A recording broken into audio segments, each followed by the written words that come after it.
Welcome back to another episode of the Real Estate Playbook. This week's guest is none other than Laurie Reader with Laurie Reader Real Estate. Hey, Laurie, for the audience out there, why don't you tell everyone a little bit about yourself and the current market that you're servicing? What's up, Joe? So How good you to doing? see you. I'm Great to doing see you as so well. good. Excited to be on here. So myself and my team, Laurie Reader Real Estate, we serve the entire South Florida market, the 5 counties, going all the way from, let's just say, Palm Beach, all the way down to beautiful Homestead, Miami. Wow. Gorgeous area down there. Beautiful water over there on the Yes. Atlantic. Oh, Beautiful it's beaches. pretty nice. Yes, I live on the beach, Joe, and let me tell you, I'm looking at it right now, and it is spectacular. I can imagine that Florida weather. You got gray clouds. yeah. We had overcast pretty much for most of the day today, but you know how Florida is. There'll be Yeah. gray clouds in the morning, and then you got blue skies in the afternoon. That's why everybody wants to live here. Absolutely.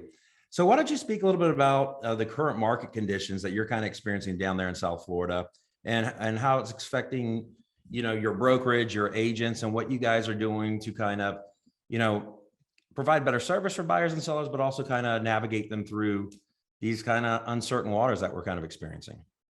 Yeah, it's pretty interesting, right? So we like to say that this is extremely unhistoric, if that's a word. What's happening is we've never seen it before. I've been doing this for 24 years, grew up in the real estate business. I've seen crazy markets, even the 18% plus market. Watch my parents go through that. But yeah, the lack of inventory is absolutely crazy. And as you know, everybody from California, Seattle, Chicago, Texas, they are flocking to Florida with our wonderful, no state income tax. Somebody looked at one of our properties the other day, and they were coming from Seattle, and we're like, "What's bringing you here?" And they literally said, "No mask. You don't have to wear a mask, so I'm moving to Florida." There you go. But yes, inventory is at an all-time record low. I think we're running right now at about 1.5 to 2 weeks of inventory. That means if no one else came on the market, we would have nothing to sell. So it's really about, I like to say that the market conditions shouldn't really affect a real estate agent's behaviors, right? Their activities. Doing the things that you can control, and that's driving activity. Right. And I like to refer to the other as mindset, or staying emotionally calm, if you will. So with our real estate agents and our entire team, we're constantly coaching to the fact that you have to talk to X amount of people per day. Make sure you're having strong real estate conversations. Make sure you're educating the consumer on what that would be like should you decide to move forward and buy or sell or even rent in our market. One of the things that we do that we're having to do times 10 is that either buyer consultation or seller consultation, right? If a seller is going to be selling their home, likely it's going to be a very different process than it was even 6 months ago. 100%. And if a buyer is buying, right, the process is different. So we go very deep. The agents go very, very, very, very deep with that consumer so that they know what to expect. I mean, I don't know about you, but I'm okay with what comes my way as long as someone said, "Hey, this is going to happen at this point. This is going to happen at this point," and so that you're prepared and you're ready for it. But inventory is really low, but buyers are still buying and sellers are still selling. We're still very much a seller's market. I'd say on a scale of 10, we're at a 9.5. So I think with this interest rate making its pretty quick jog north, we may have a whole new show very soon, but let's just stay tuned. Yeah, absolutely. You got to take it day by day, because every day, especially in this market, we're constantly pivoting and moving. Right. And, I think it's our responsibility as real estate entrepreneurs to really be okay with being super transparent with the consumer. So if you're a buyer and you're waiting for some crash, I don't know what a crash looks like other than a really high interest rate. Mm-hmm. So to protect yourself from the crash, it's locking in today's rate. Absolutely. And for a seller who's like, well, are we at the top? Where am I going to go? Like, if that equity matters to them, like I kind of call it, it's like fake equity if you don't take it out. then you better act soon, because Mhm. we don't know. We kind of feel like we are hitting that top, because affordability is going to become absolutely impossible in a minute. Absolutely. So if you are that seller and you're thinking about it, we as real estate agents need to make sure that like the time is now, Mhm. so that you're not disappointed near and or nearer in the future. Yeah, I say, 100%.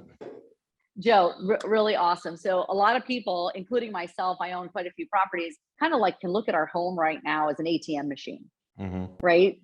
Mhm. So it's either we can take that money out of the ATM right now, or you can flip that word around and you can say it's going to be an MTA machine. That's going to be money taken away, Yeah. because at some point this will change. Mhm. The question is when. And not only when, but how aggressive will that change be? Will it be something of a stabilization? I definitely don't foresee a crash coming because, with everybody coming into the state, I'm assuming you're seeing a lot of it in South Florida too. We're seeing a lot of cash transactions. So it's A not lot, as a lot. finance Yeah. heavy as it was in the past. Plus, we got rid of all those kind of subprime loans and mortgages where people are buying on spec 10 properties at a time. You really don't see that anymore. And if they're buying Yeah. that quantity, it's usually cash purchases. Yeah. A lot of cash buyers in Florida in general. But yeah, I don't, again, like what you're saying, I don't see this big crash that buyers or I don't know what would cause the crash. As much as we're hearing and reading about what's going on in the country itself, Florida is typically not in the same space as other people. You hear talk Sure. about how we're different here, we have a lot of things that many other states don't have. Hmm. So I think we may see a little bit of a shift is, let's say we've got a buyer who can afford, 400,000 at 4.5%, but they're waiting for something to happen. Well, that same buyer at 6% won't have the same affordability. So I 100%. think that's where we may see a little bit of a challenge. A correction. Yeah, property's not moving as fast as they did because, like you said, the buying power is down, but it takes a little bit for the market to catch up with that. Yeah, right. I don't know about you guys, but right now it's really common for us to have 15, 20, 30, 40 properties, offers on one property. Yeah, absolutely. Depending on the price Yeah. point, especially if you're in that, pool home right around or above Yeah. median price point. I mean, I Oh don't yeah. think you're going to see less than 20 offers coming in those homes. Right. So Yeah. we see that It's as really well. cool. It's Yeah. crazy. So See these open houses. It looks like a rock concert's outside. they got the line going, trying to get in. Yeah, the line's crazy. Yeah. So a couple things, takeaways from what you just said. One, it sounds like you kind of inspect what you expect from your agents, kind of going through the metrics, making sure that you're kind of finding out where they're struggling in the market, where you and your leadership group can provide coaching, tools or anything to kind of help them out and navigate them through this market. And then the other thing was the consults. That was a big takeaway. I know a lot of agents, I think, have gotten away from that with this kind of like Amazon, Uber mindset. Everybody's just kind of rushed to what the consumer wants, whether it's opening a door or running out Yeah. with listing docs. And you seem to be, hey, let's take a step back. Let's have these consults. Why don't you talk a little about how do you incorporate that? Are they always in person? Are you doing Zoom? And how do you segue that into the servicing of that clientele, especially if you're getting a buyer lead or a listing lead? How does that look on your side? Yeah. I mean, I love your question because I think people need to hear this because we are going through another change or a pivot, if you will. Because for years, we didn't work with clients without signed buyer agreements and deep buyer consultations. We pop into COVID, things, shifted for all of us.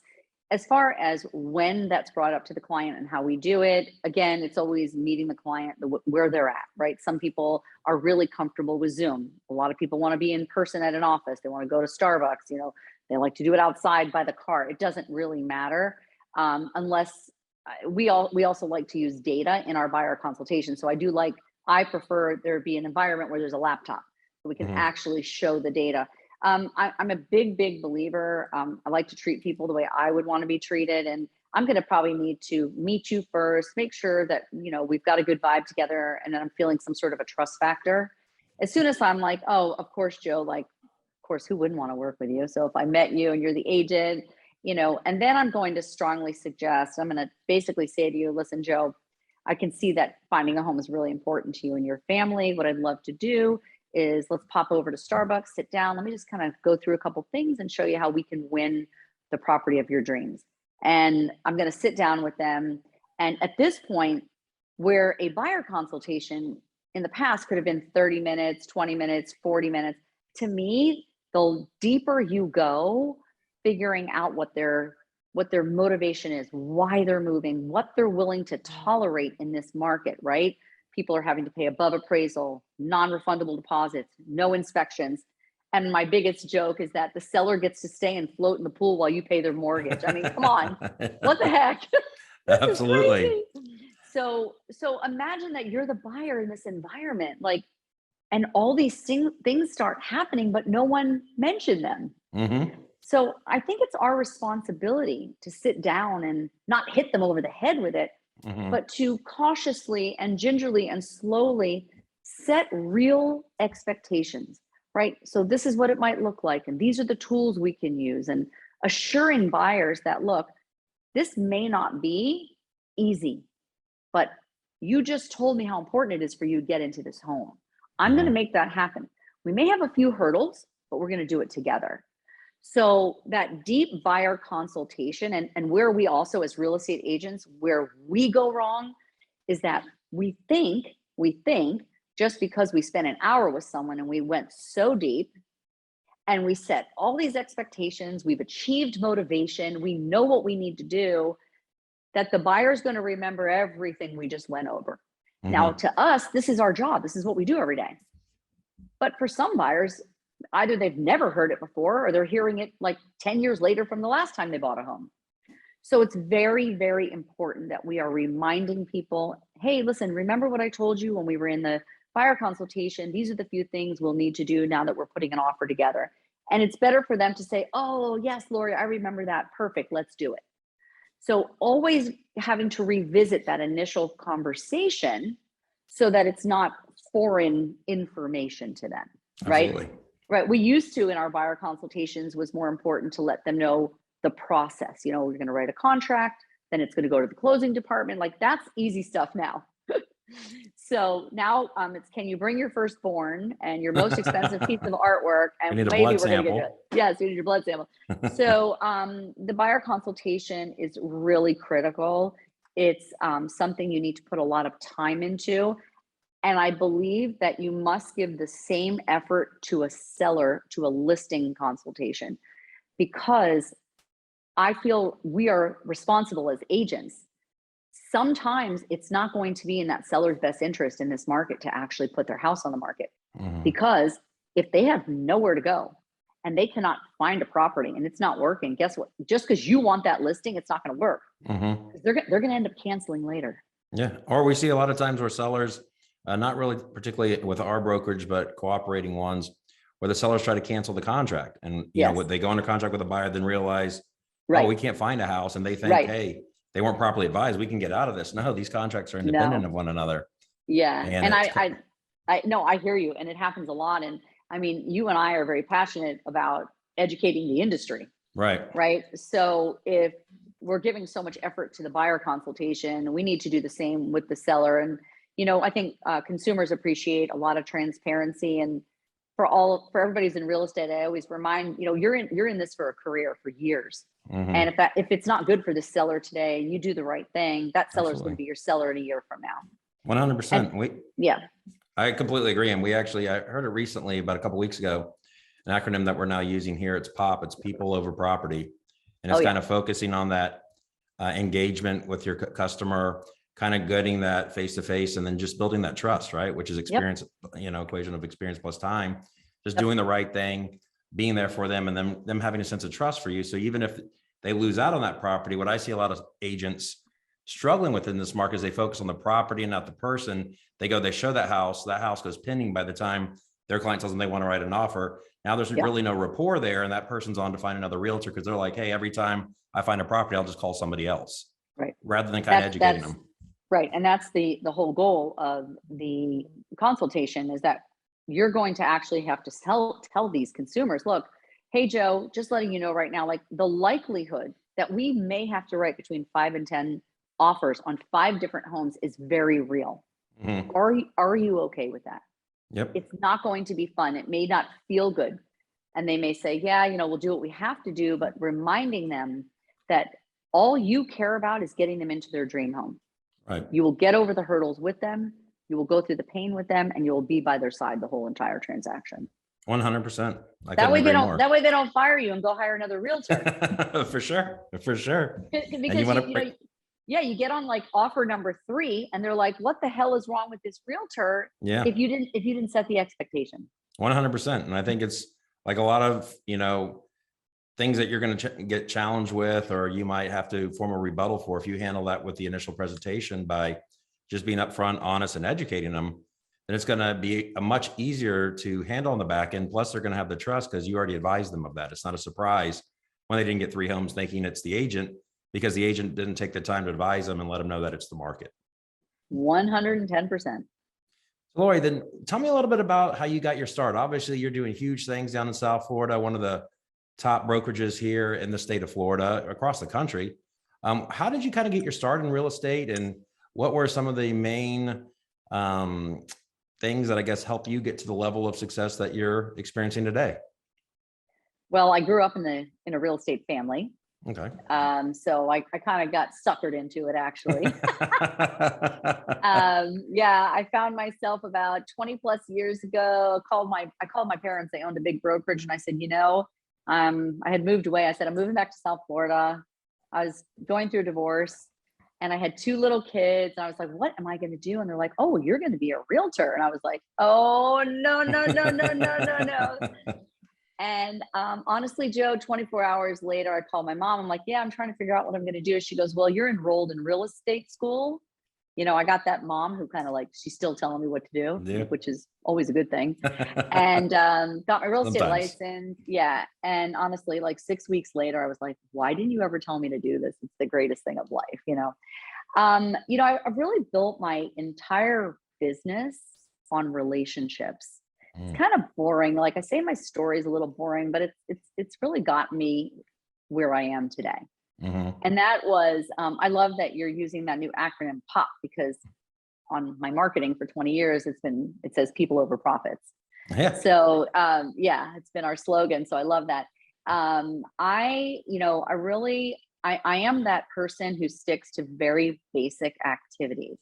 I'm an open house queen. I am all about relationships. This thing is my friend. This is my $1 million moneymaker right here. I'm either talking on it, texting on it, I'm doing something on it, because in sales, it is all about your connections and your relationships and commitment to very rigid activities. I made it a point early on for my first year in real estate. I did rentals. I was not going to work with a buyer or seller. I had no clue what I was doing. And man, I was a badass rental agent. I killed it. I made a lot of money as a rental agent. And those clients all became my buyers. And then they became my sellers. It was very organic. We didn't have all the tools you and I have today. No. We didn't have all these, different lead opportunities and stuff. So we didn't have that. And I just, every day I got up and I was like, you know what? My goal this month is to earn X. And I matched the activities to the goal. So if that meant, calling X amount of people, I never sat in an office. I found open houses everywhere. I just sat open house anywhere I could, because I knew I needed to be near people. And I built relationships and I served families. I wasn't that agent. You hear a lot of agents, they only work a certain demographic, price point, area. I'm like, look, I'm everyone's realtor. Because I learned early on that if I was going to have the good fortune of selling someone, let's say an $800,000 condo, this is back in the day, that's probably like 5 million now. I also needed to help grandma get a $60,000 condo and the uncle get a $250,000 house, and then get the kid who went off to college a rental.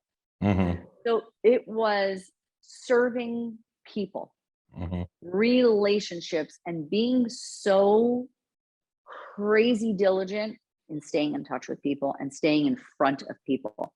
A lot of people building real estate teams or individual agents. I don't think people realize that the financial investment, right? The financial investment is massive. I'm sure I've got millions and millions and millions of dollars built into my brand, but the investment that I made of myself and my relationships and my repeat and referral, it's 20 plus years later and we're still serving the same people.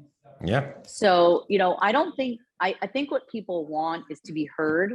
Mm-hmm. I think a lot of us ask questions, we don't listen to the answer. Mm-hmm. So I think to build good relationships, you have to be a good listener. You need to be consistent with those people. Little things, not forgetting someone's birthday, not forgetting their anniversary. And I can tell you for sure that when you send a card out to someone just saying, hey, I was thinking of you, or happy Thanksgiving, it doesn't matter. It goes a hell of a lot further than some really fancy schmancy expensive bottle of something. Mm-hmm. Right. So my start really, like, I got really lucky. I attached myself to the biggest mentors in town. And I was like, hey, I'm Laurie. Well, I wasn't Laurie Reader then, but hey, I'm Laurie. Like, I don't know what I'm doing. Can you help me, please? Yeah. And I wasn't afraid. Wasn't scared, Joe. I was like, I had 2 kids. I wanted to be such a role model for them. I never wanted my kids to want for anything. And I just was very driven looking at those 2 little faces. I am now a grandma. So these are very grown children. But yeah, I get asked frequently, people are looking for a magic pill. They want to know, how did you do this? What did you do? And I was like, I just want to share this with you. This is how I answer the question, because I think it's important for people to hear it. Mm-hmm. So I think there are lots of people who are very passionate about getting into real estate sales, right? It's exciting. It is such a great industry.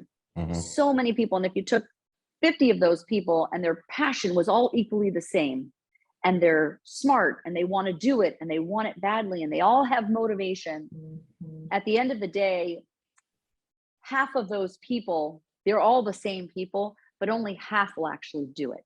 Half will do the activities. And that same half that's willing to commit, when it gets really hard, they go harder. Mm-hmm. Those other passionate, extraordinary humans, they do want it, but they won't do the work. Right. Right. And people tell me, Laurie, you're all gas, no brakes, man. I am all gas, no brakes. Mm-hmm.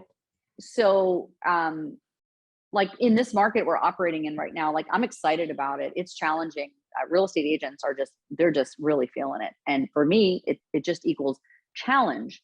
Right. And when things get tough, it's when you overcome them and you crush it in the tough times, there's so much success on the other side. Mm-hmm. So I just say to anybody who's in real estate or thinking about getting into real estate, go back to why you're doing this. Like, be really clear about what's driving you. 100%. Be excited about the shitstorm. Mm-hmm. Because on the other side, man, it's sunny. Yeah. Well, I've heard too, is like a lot of people, I listened to a podcast once and they were, one of the guests was referring to something about whenever he was interviewing somebody who was successful and kind of talking about the business, they never wanted to talk about kind of where they were at and how much success they're encountering now.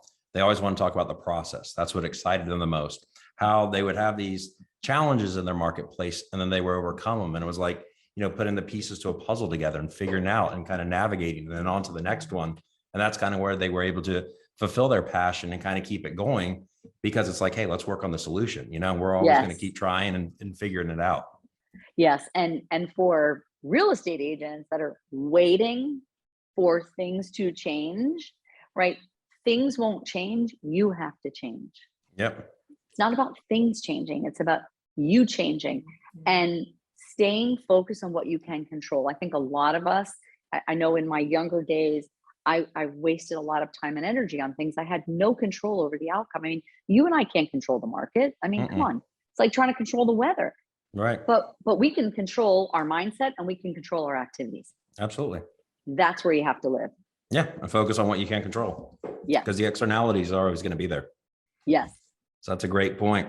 So it sounds like, the biggest strength, obviously, for you and your organization, from what I'm taking away, is just kind of that interaction, just kind of always being there for people, focusing on developing these relationships, not really focusing on a transaction. It's not even a price point of a transaction. It was helping somebody find a rental. Like you brought up the college kid, you were out there helping them and you just always wanted to service. And through that, and always having that service oriented mindset, you were able to kind of grow yourself as a very successful agent and now lead one of the top organizations in the country now. So that's awesome. And I do know that a lot of people I speak to, a lot of them do have that kind of service mentality. I know a lot of the agents that we onboard, if they're teachers, hospitality servers, bartenders, do very well in our profession just because they kind of have that service oriented mindset. And I know people achieving success at very high levels usually do. They're usually kind of focusing on the people, not the profits, as you would say, or focusing on people, not the property.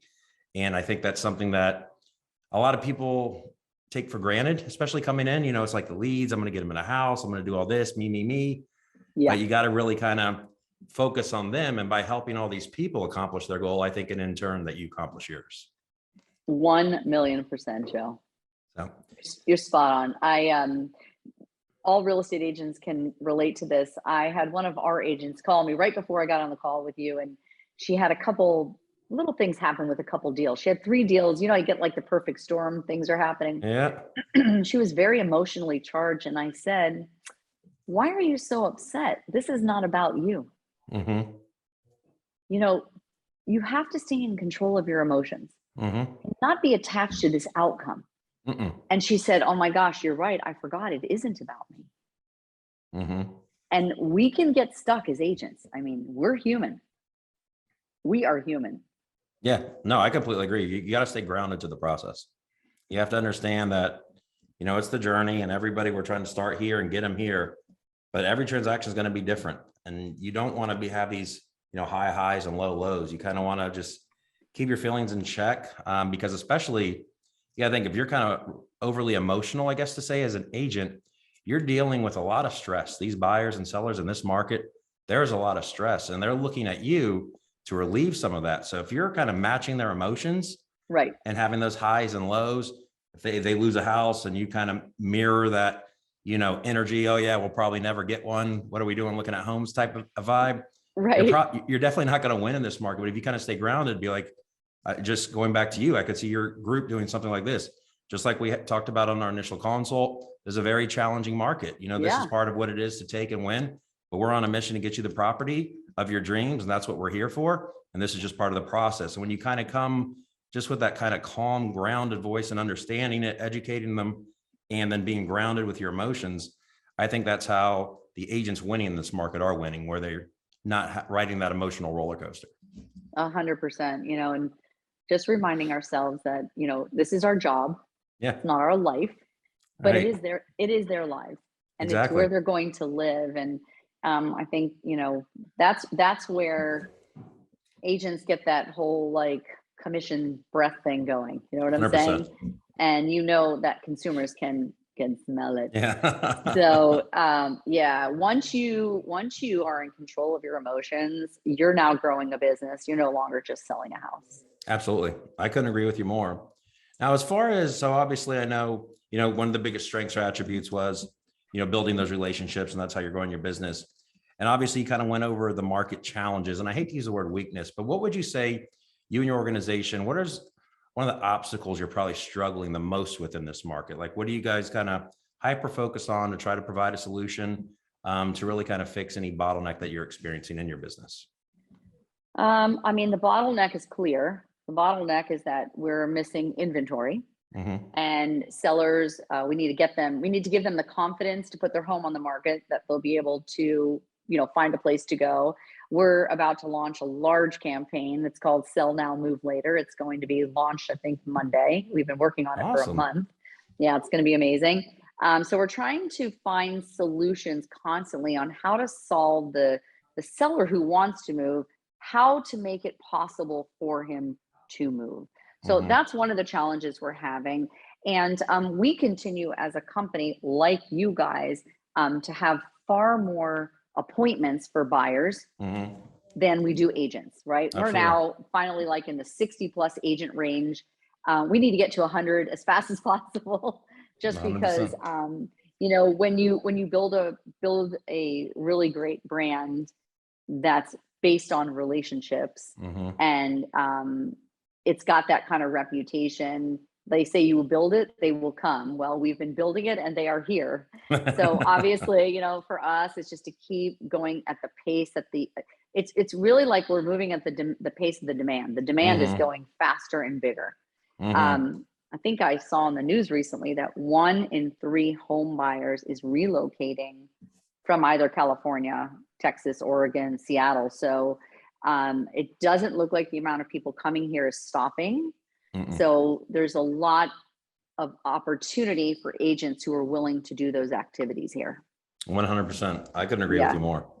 I think typically why an agent gets into real estate is not exactly aligned with what's going on right now. So I think that 2022 will really be a great reveal, and it will let people know, hey, this is the industry for me, or this is not the industry for me. Yeah, I couldn't agree with you more. And I think it's a reality check, and it's the ones who are passionate about the business, such as yourself, everybody, your organization, the culture there is one of the best that I've ever seen. Just very infectious, Aww. everybody on the same page. And you could just, not to sound cheesy or anything, but you can kind of just walk in that office building. I know, I believe for COVID, y'all aren't in as much, but back when I kind of came in to shadow you for Zillow, it's just kind of just feeling the love. Like everybody was just kind of where it was business and highly functional, Yeah. everybody kind of efficient, but Mhm. just everybody caring about each other and just really being there for one another. And I think that spills down to the agent. So it's not like, hey, we have these great processes and everything in place, but also it's kind of like this family oriented community that really Yeah. cares about each other. And I always say the agents, one thing that I could see where that would be a huge attribute to an agent for when they're thinking about joining a brokerage is there's going to be struggles that you're going to have. Your life's going to have its challenges. You're going to have your ups and downs with relationships or personal struggles. And then you got real estate on top of it, and starting off as an agent in this market, it's going to be a lot. But if you can get somebody else to kind of help you here, where you're not just a number, right? You're not just another agent throwing a license on the board and taking leads, and you feel that the person you're working for cares, then it makes you more passionate to kind of deliver that service and really makes it where everybody's on the same page. And that's one thing that I picked up from your organization when I went there and visited you, was that everybody truly cares. So it's like, I could tell that when y'all are probably struggling or somebody's kind of going through a tough time, y'all kind of come together to help them out, which makes it easier, where it doesn't feel like the weight of the world's on their shoulders. Yeah. I mean, Joe, like my passion in life is community, right? Yeah. That's, and I don't say it's just my passion, but I like to say that thing I'm most proud of in our company. You can sell a bazillion houses, but I'm so proud of our community. Mhm. Community to us means that everyone's contributing. Absolutely. Right. It means that if you're in a sales organization and this is the community, then you are contributing to that sales goal. Everyone contributes inside of our community. Everybody, it's all for one for all. We're helping one another. We're training together. We're getting better together. The more experience lift up the less experience. Some of the less experience are outpacing the really experienced in this particular type of market. And they're learning together. So yeah, I'm passionate about community, to say the least. So I'm glad you felt that when you came to my office. Yeah. And I'm sure everybody else does. I mean, you can kind of just Well, feel the love that's coming in, good. and everybody there working together as a team, and everybody kind of having fun. I think the day I was in, somebody's going through the money machine, and it just like a good old time. So Yeah. Now this year we pivoted to something even more fun. Our number one individual agent and our number one team for the month, instead of the money machine, they're going on a billboard. So they are awesome. loving it. Yeah, Yes. that's awesome. Oh, That's a great oh, concept. I just want to have fun. Let's put it out there. Absolutely. You only live once, right? You might as well enjoy it. Exactly. So for a new agent out there who's kind of coming on, just getting licensed, getting started in the market, I know you touched on some, pivotal points, or maybe it's an agent who's had success in the past, is struggling now, or maybe an agent who's never really gotten to the production level that they were trying to get into. What would you say right now is the one thing, if you were to give them one thing to work on to start off, or to kind of have a mindset change, what would be that one thing to get them started? Well, you're not going to love my answer. It's boring, but I'm going to tell you that if you don't know your scripts, you are in big, big trouble right now, Mm-hmm. more than ever. You've got to know what to say. You've got to be able to overcome objections, and you Mm-hmm. have to have enough people to say it to. Mm-hmm. So, 100%. obviously for a newbie, like you obviously need to join the right team that's in your area Mm-hmm. that can give you coaching, training, mentorship, know your scripts, know how to handle objections, Be a really good listener. And even for the most experienced agent, Joe, they are flocking more and more to teams. They want the support, right? Where they can accomplish big goals, but also have that team behind them and with them and backing them. And guess what? Those agents have to do the same thing. You better know your scripts. You better know how to 100%. overcome today's objections. I couldn't agree with you more. I think that's definitely something that a lot of people take for granted, and then just how to have that dialogue, right? You know, the language patterns, what to say, when to say it, Yeah. but then be educated. Because I always tell the agents a lot of days, especially when you're working with buyer leads, they're doing a lot of research with how transparent it is. They can do their own searches, find their own properties. Yep. That if you get there into that house and you have the consult with them in the house or showing the property, and they start to know more than you've lost them. You in trouble. Oh yeah, big trouble. Yeah. So I couldn't agree with you more. And that's something that Yeah. we definitely practice and preach here within our organization as well. Yeah. So real quick before we kind of segue into your contact information, how they can reach you, you've also recently taken a coaching opportunity. Is that correct? I have Awesome. decided to go into coaching Fantastic. with, of course, the most amazing coach on the planet. Yes, I have. I coach for John Sheplack's Select Coaching Group.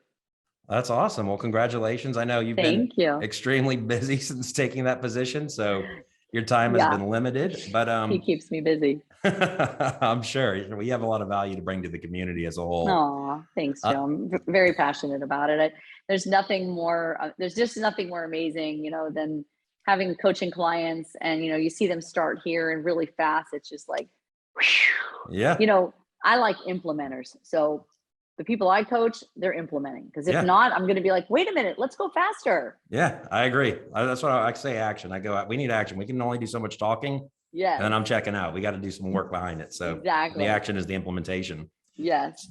So real quick, because I want to get your information. We're going to post it on the site, post it everywhere when we post the podcast, so people can reach you, whether it's a buyer or seller. Your information for that, you know, the best contact, website, email.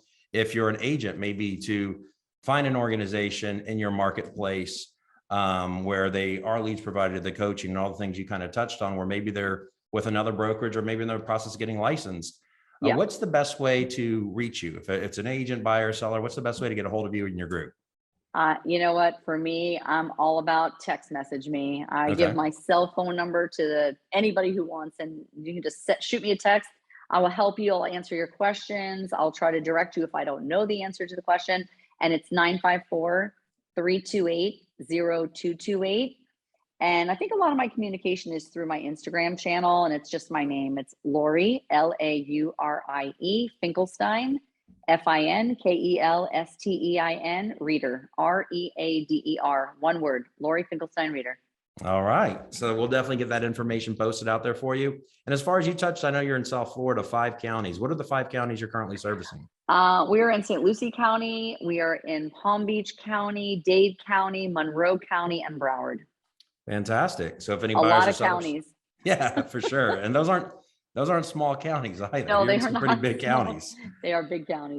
And as far as coaching, if there was an agent who's maybe hitting the ceiling, they're at a certain level of production, but really ready to level up, are you currently taking on any coaching clients? Or are you kind of at max capacity there? Yeah. You know what? I'm slowly taking on more people as I'm getting a lot of requests, and I'm having so much fun with it. And they can just reach out to me directly. The same, you know, Laurie Finkelstein Reader. Shoot me a message on Instagram or just text me directly, 954-328-0228. Fantastic. So we'll definitely, like I said, get that posted out there, and anybody looking to buy and sell in those markets, coach anywhere in the nation, or for that matter, outside of it. Or if you're an agent looking to kind of join a brokerage who's doing big things and very passionate about their business and wants to get involved in bigger things like the community and those relationship building, then we'll definitely get that information posted so they can go ahead and reach out to you. Awesome, Joe. You're the best. You are the best. And I need to invite you onto my podcast. So you'll be hearing from me so I can flip the channels on I'd you. love to. I would love that. Well, thank you for inviting me. It means I greatly appreciate your time. You guys are awesome. Take care, my friend. Thank you. Have a great one. You too, babe. Bye.